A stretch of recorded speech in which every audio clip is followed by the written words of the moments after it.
Abonnez-vous et cliquez aussi sur la petite cloche de notification pour ne rien rater de nos prochaines vidéos. N'oubliez pas de partager aussi la vidéo et de la liker.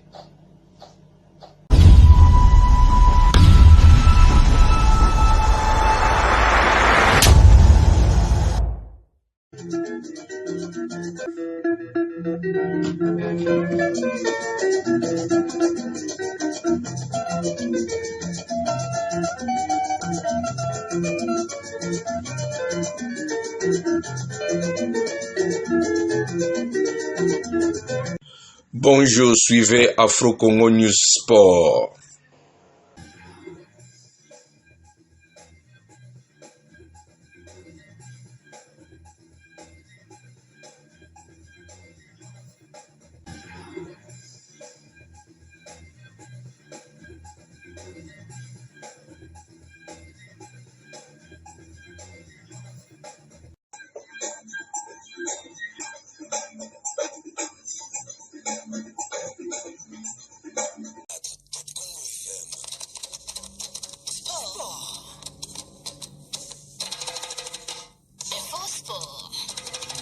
Sonore Jacques Ndinga Pongi, merci de nous suivre ici au pays et partout dans le monde et bienvenue dans ce journal des sports. Congo FM, le journal des sports vous est présenté par Genovic Mboa. Il ne peut plus être candidat président à la Fédération congolaise de football association. Lui, c'est Constant Omari Selemani. Son temps est passé et il affirme être désormais une sorte de musée auprès duquel ses successeurs peuvent aller se ressourcer.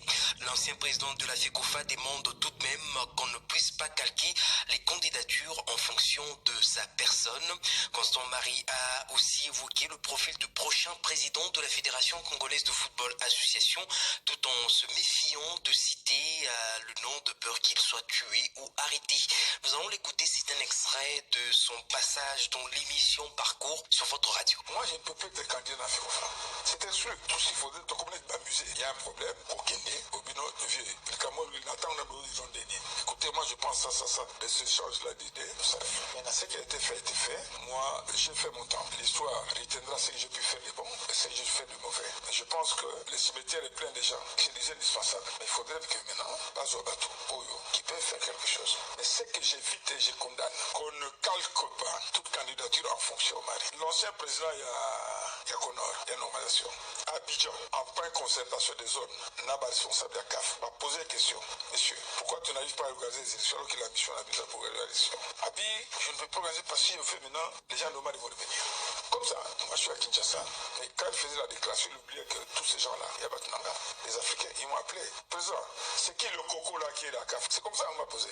C'est qui ce coco là qui est là à FECOFA? Qu'est-ce qui s'est passé? Mais ce n'est pas normal. Voilà ce qu'il vient de répondre dans la question qu'on lui a posée. Il organise des élections aujourd'hui, des gens vont revenir à FECOFA. Je dis bon, libre à lui. Et c'est la seule raison pour laquelle aux autres, des réponses à répondre.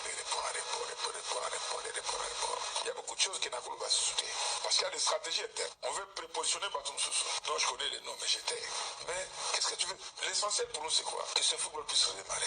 Yo, Lingalelo, yo. Nani akamba fédération après. Nakotanga kombote. So na pesho kombo moko lelo. Nero bima alenga ko publier document nani interview. Le babomi. Soit bokangaye, soit babandi boye, batake bandi. Mais pourquoi hésiter le nom? Voilà, c'était là Constant Marie Selemani, ancien président de la Fédération congolaise de football association. Et puisque nous parlons de la FECOFA, il faut signaler que la présidente du comité de normalisation de la FECOFA, Belinda Luntadila, a rencontré mercredi le directeur de l'agence française de développement Hervé Conan autour du projet d'implication du centre de développement des métiers des sports au centre technique de la fédération de Kinkoli. Ce projet est une initiative conjointe des présidents Emmanuel Macron de la France et Félix Antoine Tshisekedi de la République démocratique du Congo avec l'appui de la Fédération internationale de football association. Et dans le même registre, nous allons parler de la réhabilitation bientôt des infrastructures sportives dans les camps militaires et c'est grâce à ce partenariat avec une structure turque. C'est ce qui ressort des échanges entre les ministres Didier Boutimbou et Bob Amisso, respectivement ministre national et provincial des sports et loisirs. La première phase est prévue pour janvier janvier 2026. Concernant les terrains municipaux, une descente conjointe sera donc menée pour identifier les installations non conformes et proposer des solutions adaptées. Didier Boutimbo a également rappelé l'existence d'un projet de construction de 4 nouveaux stades à travers le pays. Championnat national de la RDC, le FC Les Aigles du Congo est le nouveau leader du groupe B. Le club champion de la RDC, champion en titre, a donc battu hier mercredi l'Étoile du Kivu sur le score d'1-0 grâce à l'unique but de Jérémy Mbouyi. Et grâce à cette victoire, les Aigles du Congo totalisent 20 points, soit un point de plus que l'ASV Club qui rétrograde à la 2e position au classement. Les Aigles du Congo ont d'ailleurs un match à moins que les Dauphins Noirs de la capitale. Étoile du Kivu perd de son côté la 4e place au détriment du Daring Club Motema Pembe qui a fait jeu égal des 0 buts partout contre l'Académie Club Rangers. DSMP totalise 15 points avec un goal average de plus 6 contre moins 4 pour l'Étoile du Kivu. Dans le groupe A, belle opération pour le FC Saint-Éloi Lupopo qui gagne 3 places après sa victoire 4-0 devant l'Union Sportive Chinkungu Sanga Bilimbi de Kananga, doublé de Wanet Kachala, un but de Jean-Benoît Tukumbani et un autre de Moulia. Lupopo totalise 17 points et prend la 4e place au classement avec 8 matchs joués alors que l'équipe de Kananga est 6e au classement avec 15 points. Dans l'autre rencontre, l'US Panda B52 de Likasi a été battu par la formation de Saint-Luc de Kananga sur le score de 2-1. Victoire par forfait de Simba de Kolwezi devant la JS Groupe Bazano qui ne s'est pas présenté sur la pelouse. Joué ou pas, Daouda Lopembe, coach de Simba, se réjouit de la victoire et pense déjà à ce périple que va effectuer son club à Lubumbashi, tout comme dans le Kasaï. Le football, c'est un jeu réglementé. Il y a des normes à suivre. On doit être en ordre non seulement sur le plan technico-tactique, mais aussi sur le plan administratif. Donc aujourd'hui, si sur le plan administratif, nous nous présentons sur le terrain contre notre adversaire qui n'est pas prêt administrativement, c'est bien pour nous approcher les 3 points. C'est un bon voyageur, comme on le dit, que nous devons aller faire ce tour-là, que ce soit à Lubumbashi contre Lubumbashi Sport et dans les Kasaï contre Maloulé et Saint-Luc. Je sais que c'est un terrain un peu périlleux. C'est difficile de prendre les points là-bas, surtout par rapport à l'état de terrain qui ne permet pas une bonne pratique du football. Mais nous allons essayer de faire avec parce qu'eux aussi jouent là-bas. Nous aussi, nous allons faire un effort pour adapter notre façon de jouer sur ces états de terrain. Daouda Lopembe, coach de l'AS Simba de Kolwezi au programme. On joue ce jeudi dans le groupe B au stade Père Raphaël Laquetu. Le Céleste FC sur l'AS Dauphin Noir et au stade des Martyrs, ça sera à huis clos. L'AF Ange jouera contre l'AS avec le bon. Deuxième explication et en première explication, le FC Renaissance sera face au FC MK qui affronte une équipe de Renaissance qui n'a toujours pas gagné le moindre match dans ce championnat. Et face à une telle équipe, il faut s'attendre à un match difficile, estime le coach adjoint de MK, Cyril Moubiala. On vient avec l'envie de jouer et surtout de prendre le point, le maximum si possible. Et demain, on joue, comme vous l'avez dit, contre une équipe qui n'a pas encore gagné. C'est une équipe très dangereuse. Et quand tu le vois jouer, c'est une équipe qui joue 90 minutes pleines. Donc c'est vraiment une équipe qu'il ne faut pas négliger. Il faut venir jouer et jouer à fond, du début à la fin. Je sais que ça sera vraiment très disputé, le match de demain. Dieu merci, on a eu quand même 2 ou 3 jours de plus de récupération comparé à la semaine passée où on a joué 3 matchs en 6 jours. C'était vraiment un peu trop demandé à l'organisme. Mais là, personne n'est blessé, tout le monde est là, sauf peut-être une pièce maîtresse qui est suspendue. Mais tous les autres sont disponibles pour la sélection. Mais demain, je crois que ce qu'on doit faire, c'est, si possible, tuer le match avant. C'est-à-dire convertir les premières occasions qu'on va créer. Ça va faire la différence. Voilà, c'était là le coach adjoint de MK, Cyril Moubiala. MK qui est 3e au classement avec 16 points alors que le FC Renaissance est avant-dernier au classement avec 4 points. Il est l'athlète le plus titré de la RDC avec 77 médailles d'or. Christophe Mputu, champion de Jiu-Jitsu, a finalement obtenu son passeport diplomatique sportif. Joint par votre radio, il se dit heureux de voir le pays reconnaître enfin ses sacrifices. Il n'a pas manqué de remercier le chef de l'État Félix-Antoine Tshisekedi, la première ministre, le ministre des Sports et Loisirs et le ministre des Affaires étrangères. Nous allons l'écouter. Je suis dans la joie. C'était quand même une situation que j'attendais depuis longtemps. Donc, vu que je suis sportif le plus titré de l'histoire du Congo, avec cette médaille, c'était quand même une situation incompréhensible vu que voilà, je n'étais pas peut-être soutenu. Mais là, je vois que les autorités ont commencé à me reconnaître publiquement. Donc, ça peut que me réjouir. Comment ça s'est passé, l'obtention de ce passeport? Qui vous a appelé? Comment vous l'avez eu? Et en ce moment, comment vous vous sentez? J'ai été reçu par la première ministre. C'est elle-même qui m'avait remis ses passeports, puis tout ce que je faisais pour le pays, l'honneur que j'apportais pour le pays. Donc, elle avait décidé de me donner un passeport diplomatique. Le programme pour cette année, il me reste encore une compétition. Donc, ça veut dire que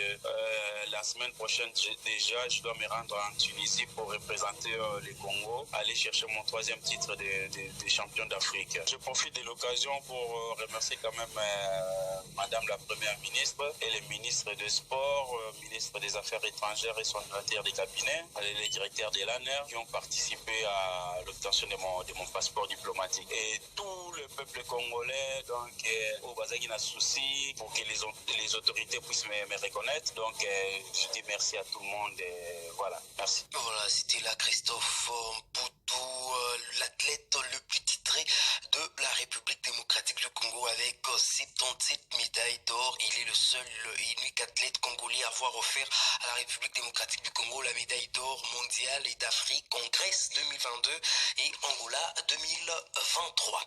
Merci infiniment vous tous de nous avoir suivis. Fin de journal des sports, mes annonces sonores Jacques Ndinga Pungi. Je suis Génovic Mbouambaya et merci à vous de rester avec moi.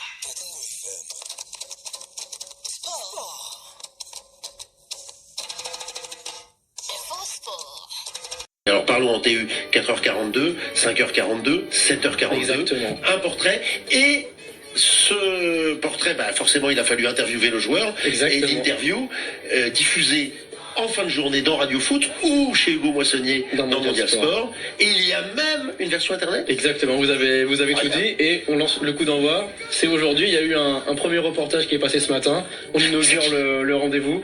Le gardien du Havre, le Congolais Lionel Passy, qui est le premier des joueurs que nous avons interviewé. C'est le premier à inaugurer ce projet d'interview de joueurs de Ligue 1. Je vous propose de l'écouter parce qu'on raconte, mais l'auditeur il n'est pas obligé de nous croire. Absolument. Tiens, et si vous montez Olivier Lionel Passy, je vois Laurent Salerno fébrile se dire est-ce que je l'ai bien dans la machine? Oui, alors écoutons Lionel Passy. C'est une interview réalisée il y a quelques jours au Havre par Baptiste Leduc. Lionel Passy, vous retrouvez une place de titulaire avec les Léopards au meilleur moment, mais avant ça, il y a eu cette période après la dernière CAN où vous n'étiez plus le numéro 1. Comment vous avez vécu ces moments-là? Quand tu reviens et que tu vois que c'est pas toi qui commence dans le but, ça fait un peu mal à l'ego. Mais moi, quand je suis arrivé en sélection, j'étais gardien numéro 2, j'ai dû patienter pour récupérer le poste. Il y a une opportunité qui s'est présentée à moi et j'ai su la saisir. Et non, j'estime que c'est juste une question d'opportunité. Quand on te donne l'occasion de montrer, si tu montres, c'est bien, tu restes, et si tu montres pas, tu sautes. Du coup, je savais qu'il fallait être patient, il fallait continuer à travailler. Ouais, j'ai pas lâché, j'ai travaillé et l'opportunité s'est représentée. Du coup, j'ai su la saisir. Ce n'est pas la seule difficulté de votre carrière. Vous avez connu de graves blessures au genou, au tibia. Vous vous êtes toujours relevé. Qu'est-ce que vous avez tiré de tout ça? Je pense que ça forge mentalement quand tu as des moments difficiles.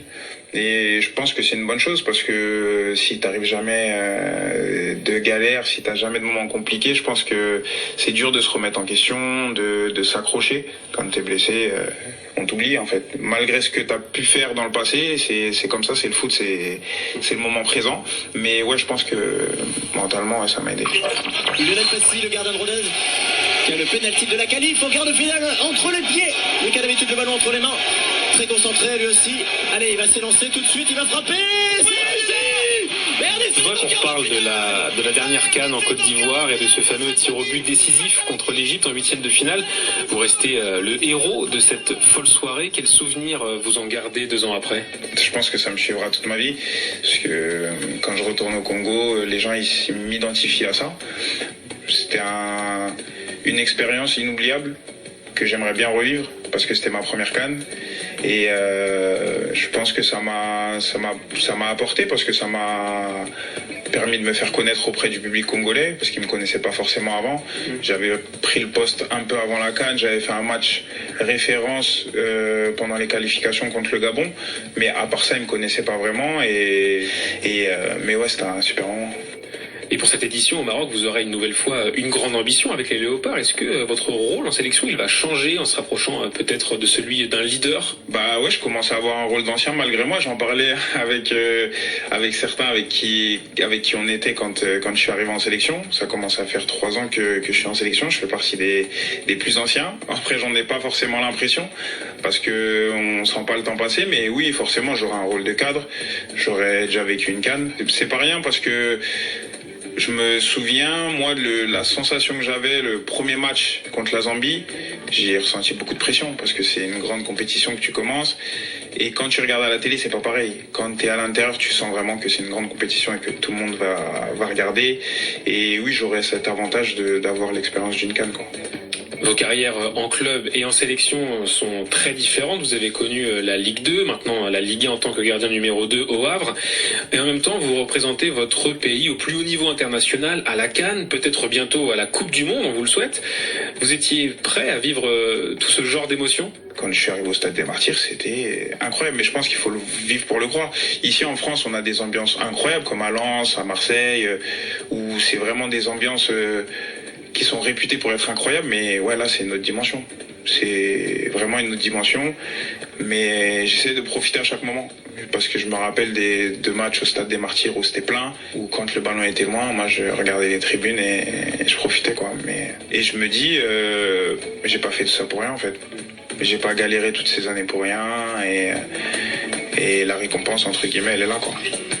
Elle est là, la récompense. Alors pour nous, c'est cette interview réalisée par Baptiste Leduc. Excellente qualité sonore également, c'est à noter. Interview très très sympa de Lionel Passy, auquel on souhaite aussi de se qualifier pour la Coupe du Monde. Hein. Bien sûr, on rappelle les barrages fin mars, et peut-être le Portugal de Ronaldo en point de mire l'été prochain. Ouais, ce sera... A priori, ça doit être jouable, mais il faut pas vendre la peau de l'ours, vous le savez. Patrick, votre avis rapide, il nous reste quand même 2 minutes 30 sur à la fois cette interview, ce Lionel Passy, qui n'a pas joué 1 minute en club au Havre, vous le rappeliez, mais qui est très ambitieux forcément avec la RDC. Très ambitieux parce que c'était une des révélations du très beau parcours des Léopards lors de la CAN en Côte d'Ivoire. Et très ambitieux à titre personnel parce qu'il ne joue pas en club, vous l'avez dit. Il est derrière un gardien qui, lui, ne joue pas en sélection Moridio, mais qui joue tous les matchs au Havre. Donc c'est un petit peu un front renversé. Et il va vouloir se tirer le maximum de cette CAN à la fois pour son équipe nationale, mais à titre personnel pour peut-être semer le doute dans la tête de son entraîneur. Qui sait? Sébastien de Sabre, on rappelle. Didier Digard, oui, Didier Digard pour le Havre, Sébastien de Sabre, bien sûr, son sélectionneur. Votre avis sur Lionel Passy et la RDC, à laquelle on rappelle la République démocratique du Congo, dans le groupe du Sénégal, groupe peut nous en dire du mal, du Bénin, et le Bénin, respect s'il vous plaît, les Béninois, les Guépards de Guernotror, et puis le Botswana également dans ce groupe. Patrick le disait en off quand on écoutait l'interview, c'est vrai que Lionel Passy, ça fait penser à Chancel Mbemba, qui jouait pas avec Marseille, mais qui restait un joueur important de la RDC et qui continue d'être plutôt bon, voire bon en sélection. Justement, la motivation et le fait peut-être de montrer à son coach ou à ses supporters, que sais-je, les gars, vous inquiétez pas, je joue pas en club, mais je suis là. Ben, ce degré-là, cet élément-là, Lionel Passy va l'avoir aussi. Et en plus, à la CAN, quand même, c'est pas rien. C'est pas rien, surtout au Sénégal. C'est du côté de Tanger qu'est basé le Sénégal. Pour autant, le Sénégal-RDC se jouera-t-il à Tanger, où ça joue jusqu'au bout, hein. Il y a même une demi-finale à Tanger. Je ne sais pas, mais... Le premier reste.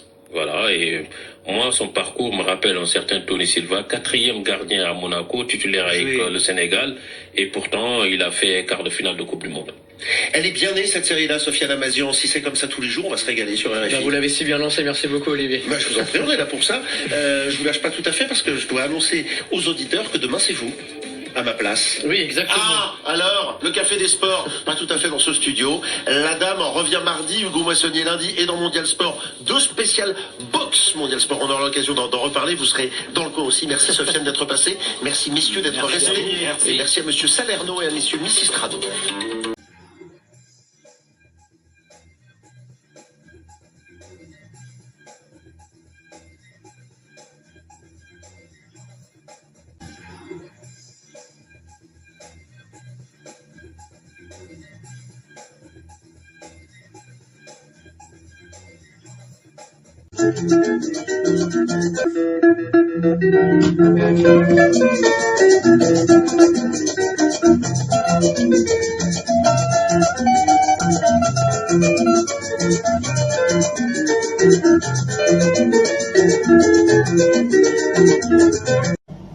Abonnez-vous et cliquez aussi sur la petite cloche de notification pour ne rien rater de nos prochaines vidéos.